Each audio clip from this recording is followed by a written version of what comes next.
ಎಲ್ಲಾ ಹಾನಿಯಿಂದ ಕೂದಲನ್ನು ರಕ್ಷಿಸುತ್ತೆ. ಬರೀ Amrut noni reach root premium hair oil.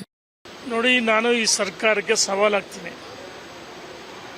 ಫೆಬ್ರವರಿಯಲ್ಲಿ ನಡೆದಂಥ ಘಟನೆ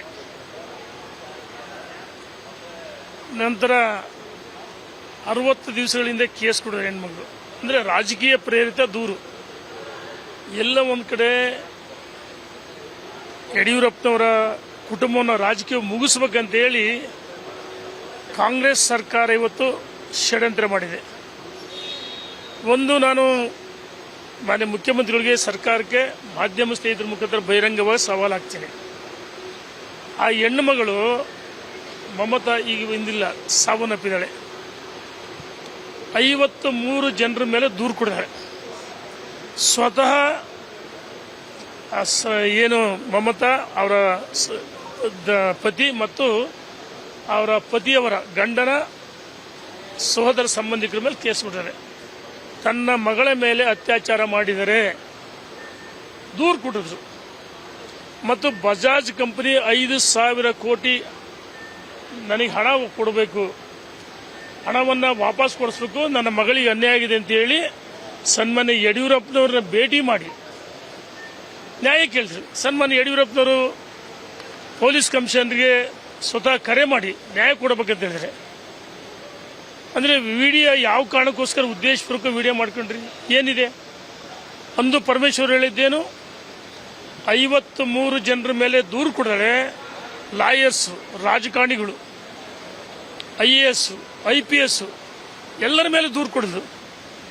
ಮಾನಸಿಕ ಅಸ್ವಸ್ಥತೆ ಅಂತ ಹೇಳಿದ್ರು. ಅಂದು ನಿನ್ನೆ ಬೆಳಗ್ಗೆ ಹೇಳ್ತಾರೆ ಯಡಿಯೂರಪ್ಪನವರ ಬಂಧಿಸಬಹುದು ಅಂತ ಹೇಳ್ತಾರೆ. DK ಶಿವಕುಮಾರ್ ಹೇಳ್ತಾರೆ ಆಶ್ಚರ್ಯ ಅಂತ ಹೇಳ್ತಾರೆ. ನಾನು ಕೇಳಕ್ಕೆ ಇಚ್ಛೆ ಪಡ್ತೀನಿ ಸರ್ಕಾರಕ್ಕೆ, ಯಾವ ಉದ್ದೇಶಕ್ಕೋಸ್ಕರ ಯಡಿಯೂರಪ್ಪನವರ ಕುಟುಂಬ ನೀವು ಬಲಿಪಶು ಮಾಡೋಕ್ಕೋದಲ್ಲ, ಈ ರಾಜ್ಯದ ಜನ ನಿಮಗೆ ತಕ್ಕ ಪಾಠ ಕಲಿಸ್ತಾರೆ. ಈ ರಾಜ್ಯದಲ್ಲಿ ಸರ್ಕಾರ ಇದೇ ರೀತಿ ಯಡಿಯೂರಪ್ಪನವರ ಶಾಪ ತಟ್ಟುತ್ತೆ. ಬಹುಶಃ ಇವರು ಯಾವ CID ಅವರು ನೇರ ಬಂಧಿಸಿದ್ರೆ ಸರ್ಕಾರಕ್ಕೆ ಕೆಟ್ಟ ಹೆಸರು ಬರುತ್ತೆ ಅಂತ ಹೇಳಿ ಕೋರ್ಟಿಗೆ ಕಳಿಸ್ಕೊಡ್ತಾರೆ. ನಾನು ಕೋರ್ಟ್ ಬಗ್ಗೆ ಮಾತಾಡಕ್ಕೆ ಇಚ್ಛೆ ಪಡಲ್ಲ. ಅಂದರೆ ಬಂಧನ ಯಾವ ರೀತಿ ಮಾಡಬೇಕು, ನೇರ ಬಂಧಿಸಿದ್ರೆ ಸರ್ಕಾರಕ್ಕೆ ಕೆಟ್ಟ ಹೆಸರು ಬರುತ್ತೆ ಅಂತೇಳಿ. ಒಂದು, ರಾಹುಲ್ ಗಾಂಧಿ ಕೋರ್ಟಿಗೆ ಕರೆಸಿದ್ದು, ನಾಗೇಂದ್ರ ಪ್ರಕರಣ CBI ಕೊಟ್ಟದ್ದು, ಮತ್ತು ಲೋಕಸಭೆ ಚುನಾವಣೆಯಲ್ಲಿ ಹಿನ್ನಡೆ ಆಯಿತು. ಈ 3 ಕಾರಣಕ್ಕೆ ದುರುದ್ದೇಶಪೂರ್ವಕವಾಗಿ ರಾಜಕೀಯ ಪ್ರೇರಿತ ಕೇಸನ್ನು ಹಾಕಿದ್ರೆ ಯಾರು ದಾರಿಯಲ್ಲಿ ಬೀದಿರಲ್ಲಿ ಹೋದ ಕೇಸ್ ಕೊಟ್ಟರೆ ಈ ದೂರ ಗೆದ್ದುಕೊಳ್ತಾರೆ. ಆಯ್ತು, 52 ಜನರನ್ನು ಯಾಕೆ ವಿಚಾರಣೆಗೆ ಒಳಪಡಿಸಲಿಲ್ಲ? ಇದರಿಂದ ಬಹಳಷ್ಟು ಜನ ದುಷ್ಟಶಕ್ತಿಗಳಿವೆ. ಸಮಯ ಬಂದಾಗ ನಾನು ಇದನ್ನು ಬಹಿರಂಗ ಹೇಳ್ತೀನಿ. ಒಬ್ಬ ಪ್ರಭಾವಿ ಸಚಿವರು ಯಾವ ಮಮತಾ ಮಗ ಅವ್ರ ಜೊತೆಗಿರಲಿಲ್ಲ, ಅವನ್ನ ಕರೆಸಿ ಕಳೆದ ವಾರ ಕೇಸನ್ನು ಕೊಡಿಸಿ ದಾಖಲು ಮಾಡಿ ನೀವು ಬಂಧಿಸಬೇಕಂತ ಹೇಳ್ತಿರಲ್ಲ. ನಿಮಗೆ ನಿನ್ನೆ ಕೋರ್ಟು ಚೀಮಾರಿ ಹಾಕಿದೆ. ಯಾವ ಕಾರಣಕ್ಕೋಸ್ಕರ ಬಂಧಿಸ್ತೀವಿ ಅಂತ ಹೇಳಿ ನ್ಯಾಯಾಧೀಶರು ಒಳ್ಳೆ ಇದಕ್ಕೆ ಹೇಳಿದರೆ, ಮತ್ತು ನಿನ್ನೆ ಕೋರ್ಟಿನ ನ್ಯಾಯಾಧೀಶರ ಏನು ತೀರ್ಪಿದೆ, ಈ ಸರ್ಕಾರಕ್ಕೆ ಮರ್ಮಾಘಾತ ಆಗಿದೆ. ಈ ರೀತಿ ರಾಜಕೀಯ ದ್ವೇಷದ ಬಿಡಬೇಕು. ರಾಜಕೀಯ ದ್ವೇಷಕ್ಕೋಸ್ಕರ ಮಾಡ್ತಾ ಹೋದರೆ ಎಲ್ಲಿ ನಿಲ್ಲುತ್ತಿದ್ದು?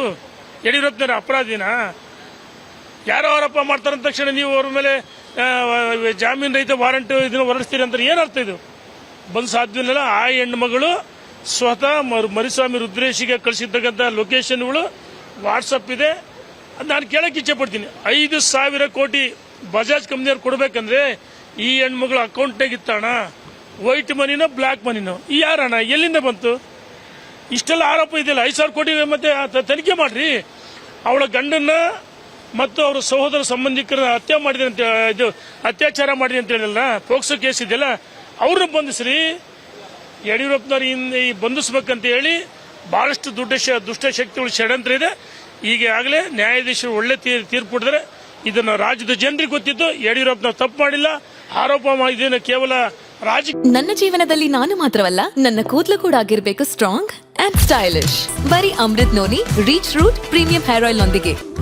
Reach root premium hair oil ಆರೋಪ ಅಂತ ಎಲ್ಲ ಗೊತ್ತು. ರಾಹುಲ್ ಗಾಂಧಿ ಕರೆಸಿದ್ದು ಮತ್ತು CBIಗೆ ನಾಗೇಂದ್ರ ಪ್ರಕರಣ ಕೊಟ್ಟಿದ್ದು, ಇದ್ರ ಜೊತೆಗೆ ಲೋಕಸಭೆ ಸಿಂಗಲ್ ಡಿಜಿಟ್ ಬಂದು ನಿಂತರು. ಇದು ರಾಜಕೀಯ ದ್ವೇಷಕ್ಕೋಸ್ಕರ ಈ ಕೇಸನ್ನು ಕೊಡಿಸಿ, ಇವ್ರು ಹೇಳ್ತಾರೆ ಸಾಕ್ಷಿ ನಾಶ ಮಾಡಬಹುದು ಅಂತ ಹೇಳ್ತಾರೆ. ಅಧಿಕಾರಿ ಕೋರ್ಟಿಗೆ ಹೋಗ್ತಾರಲ್ಲ, ಹಂಗಾರೆ 60 ದಿವಸ ಯಡಿಯೂರಪ್ಪನವ್ರು ಹೊರಗಡೆ ಇದ್ರಲ್ಲ, ಅವತ್ತಾಗ ಸಾಕ್ಷಿ ನಾಶ ಮಾಡೋ ಸಾಧ್ಯವಿಲ್ಲ. ಇದು ರಾಜಕೀಯ ಪ್ರೇರಿತ ಕೇಸು. ಈ ಸರ್ಕಾರಕ್ಕೆ ಮರ್ಮಾಘಾತ ಆಗಿದೆ, ಕಪಾಳ ಮೋಕ್ಷ ಆಗಿದೆ. ಇನ್ಮುಂದಾದ್ರೆ ಸರ್ಕಾರ ದ್ವೇಷ ರಾಜಕಾರಣ ಮಾಡಬೇಕು. ಇದೇ ರೀತಿ ಮಾಡ್ತಾ ಹೋದ್ರೆ ಈ ರಾಜ್ಯದ ಜನ ನಿಮಗೆ ಪಾಠ ಕಲಿಸ್ತಾರೆ, ತಕ್ಕ ಪಾಠ ಕಲಿಸ್ತಾರೆ. ಈ ಸರ್ಕಾರ ಪತನ ಆಗುತ್ತೆ, ಯಡಿಯೂರಪ್ಪನ ಪ್ರಕರಣದಲ್ಲಿ ಸರ್ಕಾರ ಪತನ ಆಗುತ್ತೆ ಅಂತ ಹೇಳಿ ಇಚ್ಛೆ ಪಡ್ತೀನಿ. ನೋಡಿ, ಇದು ರಾಜಕೀಯ ರಾಜ್ಯದ ಜನ ದಂಗೆ ಹೇಳ್ತಾರೆ. ಯಡಿಯೂರಪ್ಪನವರು, ಮಾಜಿ ಮುಖ್ಯಮಂತ್ರಿಗಳು, ಹೋರಾಟಗಾರರು, ರೈತ ನಾಯಕರು, ಯಡಿಯೂರಪ್ಪನಂತ ಮೇರು ನಾಯಕ ಈ ರಾಜ್ಯದ ಅಭಿವೃದ್ಧಿ ಬಗ್ಗೆ, ಈ ರಾಜ್ಯದ ಜ್ವಲಂತ ಸಮಸ್ಯೆ ಬಗ್ಗೆ ಹೋರಾಟ ಮಾಡಿದಂಥ ಮನುಷ್ಯ. ಹೋರಾಟ ಮಾಡಿದ ಮನುಷ್ಯನಿಗೆ ಈ ರೀತಿ ಕೇಸ್ ಆಗ್ತಿರಲ್ಲ, ನೀವು ಕೋರ್ಟ್ಗೆ ಹೋಗ್ತೀರಿ. ಯಾಕೆ ನಿಮಗೆ ಬಂದಿರಿ ಕೆಟ್ಟ ಹೆಸರು ಬರ್ತಂತಾರೆ. ನಾನು ಕೋರ್ಟಿನಲ್ಲಿ ಪ್ರಕರಣ ಮಾತಾಡಕ್ಕೆ ಇಚ್ಛೆ ಪಡೋದ. ಯಡಿಯೂರಪ್ಪನವ್ರೇನು ಸಿಐಡಿ ತನಿಖೆಗೆ ಅಟೆಂಡ್ ಆಗಿಲ್ವಾ? ಅಟೆಂಡ್ ಆಗಿದಾರಲ್ಲ. ಮೊನ್ನೆನೂ ಹೇಳಿದ್ರೆ 17ನೇ ತಾರೀಕು ಬರ್ತೀವಿ ಅಂತ ಹೇಳಿದ್ದಾರೆ. ನೋಡಿ, ಸರ್ಕಾರ ರಾಜ್ಯದಲ್ಲಿ ಸಿದ್ದರಾಮಯ್ಯ, ನಾನು ಯಾರ ಹೆಸರು ಹೇಳಲ್ಲ, ಮುಂದೆ ಬಹಿರಂಗ ಪಡ್ತೀನಿ. ಇದು ಈ ಕಾಂಗ್ರೆಸ್ ಸರ್ಕಾರದ ಹುನ್ನಾರ. ಅನುಕ್ಷಣದ ಸುದ್ದಿಗಳಿಗಾಗಿ ವಿಸ್ತಾರ ನ್ಯೂಸ್ ಯೂಟ್ಯೂಬ್ ಚಾನೆಲ್ ಸಬ್ಸ್ಕ್ರೈಬ್ ಮಾಡಿ. ಹೊಸ ಸುದ್ದಿಗಳ ನೋಟಿಫಿಕೇಶನ್ಗಾಗಿ ಬೆಲ್ ಐಕಾನ್ ಕ್ಲಿಕ್ ಮಾಡಿ. ಲೇಟೆಸ್ಟ್ ಅಪ್ಡೇಟ್ಸ್ಗಾಗಿ www.vistaranews.com ವೆಬ್ಸೈಟ್ಗೆ ವಿಸಿಟ್ ಮಾಡಿ. ಅಂಗೈಯಲ್ಲೇ ಜಗತ್ತಿನ ಸುದ್ದಿ ತಿಳಿಯಲು ವಿಸ್ತಾರ ನ್ಯೂಸ್ ಕನ್ನಡ ಆಪ್ ಡೌನ್ಲೋಡ್ ಮಾಡಿ.